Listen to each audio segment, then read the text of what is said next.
On this example, we're asked to calculate which diameter of bolt is needed to support the structure which is shown in this example. Here we have a plate of steel which has been mounted onto another plate which is fixed into a wall. There are two bolts which are holding together this structure, and then at the end of the steel beam which is mounted there, we have a force of 700 newtons. Thickness of the plates is 12 millimeters, and distance between the bolts, value D is 300 millimeters, and the maximum allowable stresses, shear stress for the bolt is 180 megapascals, and the maximum surface pressure is 250 megapascals.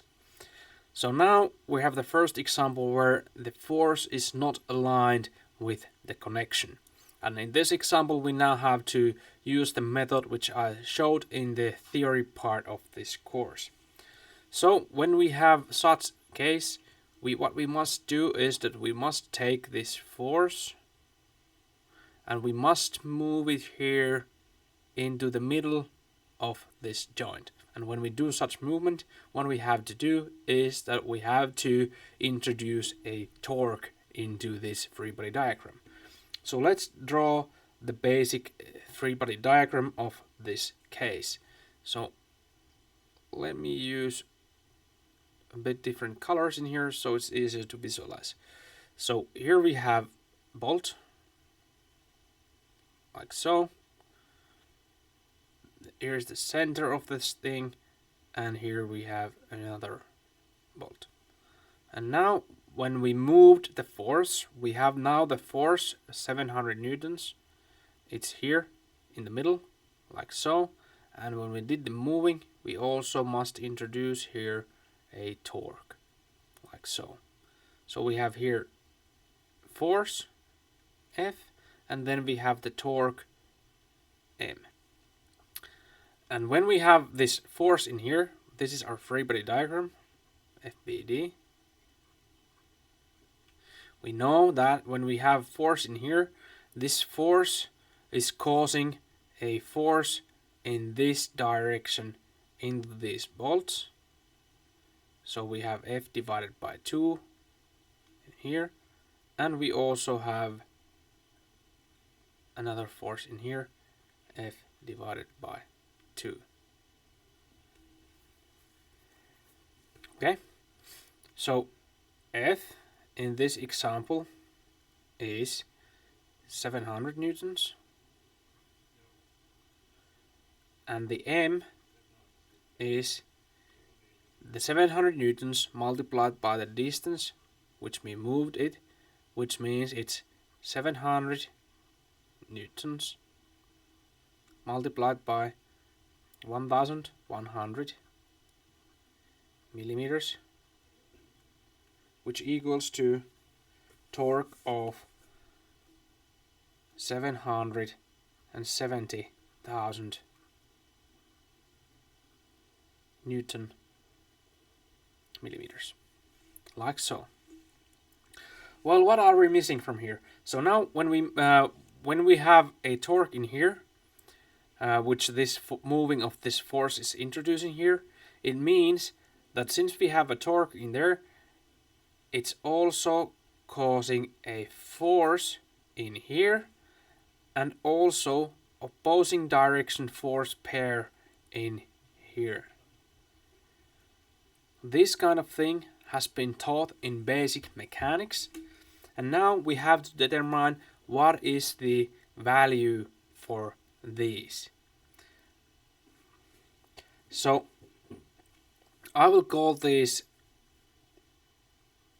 FMs, so force caused by the moment M, Fm, like so. And how do we calculate the Fm? So the distance between these bolts was given in the task. It is 300 millimeters, like so. So therefore, the moment which we have there, M, has to be so this structure has to be in balance. So the M has to be Fm multiplied by 150 millimeters. So this 1 Fm multiplied the half of this distance, so the torque which it is introducing to the center there, plus the second Fm multiplied by 150 millimeters. So both of these forces are causing torque in here, and they have to be equal to this M. So from there we can solve that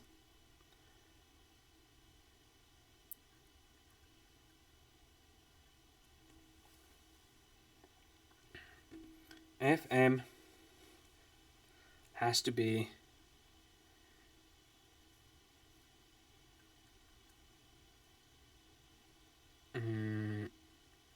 M divided by 300.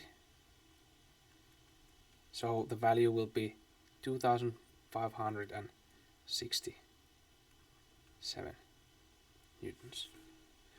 So Fm is 2567 newtons. So now let's take a look at one of these forces, or one of these bolts. So now this value in here, it is not our shear force, but instead the shear force which we are going to need or going to calculate is the resultant force of these two forces in this location.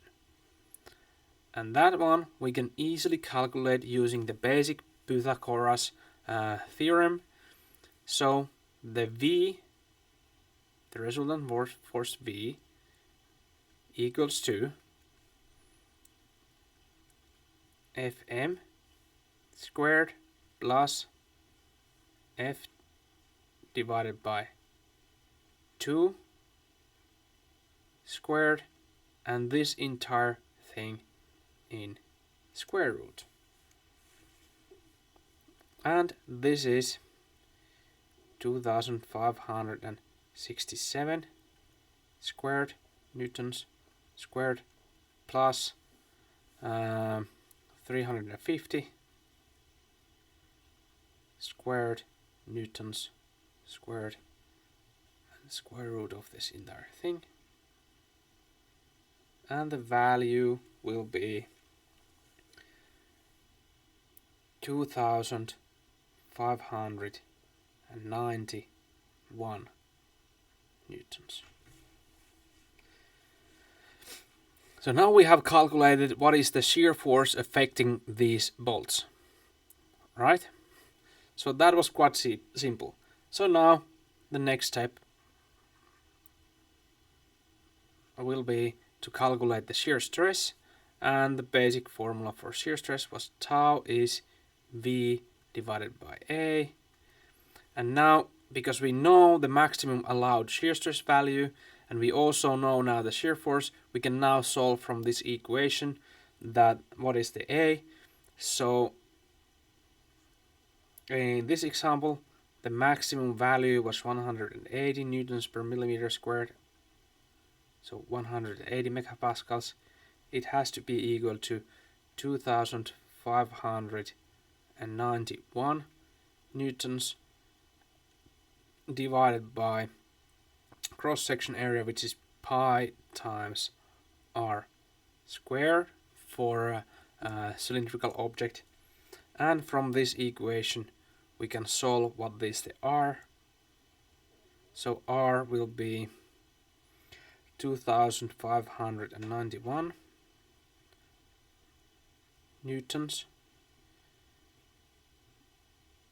divided by 180 newtons millimeter squared multiplied by pi, and this entire thing inside square root, and the value will be 2.14 millimeters. So the diameter, that is the radius, so diameter is 4.28 millimeters. And when you go to a hardware store and you want to buy a bolt, you can't buy a bolt that has a diameter of 4.28. The next size bigger than that is 5 millimeter bolt. So the answer to this question will be M5.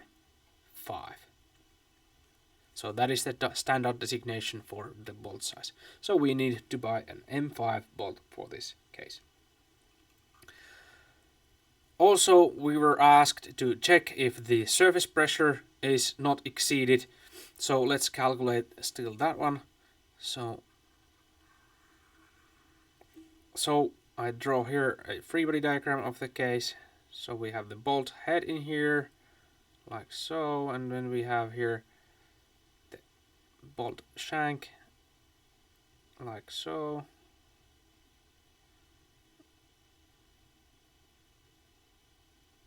And we have shear force in here like this. We have the surface pressure force, FSP. We can see directly from this free body diagram that the FSP has to be equal to V, and the length of the bolt, or length of this section, was thickness of the plate, which is T. T is 12 millimeters in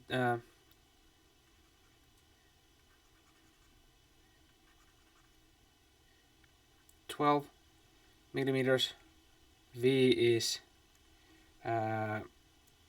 or more likely FSP is 2591 newtons, as we calculated previously, and from there we get that the sigma surface pressure is 2591 newtons divided by the T, which is the height. So that's the h in the equation, 12 millimeters, multiplied by the diameter of the bolt, which was 5 millimeters according to our selection, 5 millimeters, and from there we get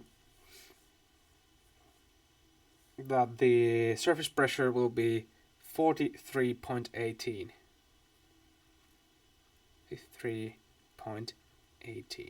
megapascals. And now we can check from the values. Okay, the maximum allowed surface pressure was 250 megapascals, and we can see that with this bolt size, the maximum surface pressure value is not exceeded.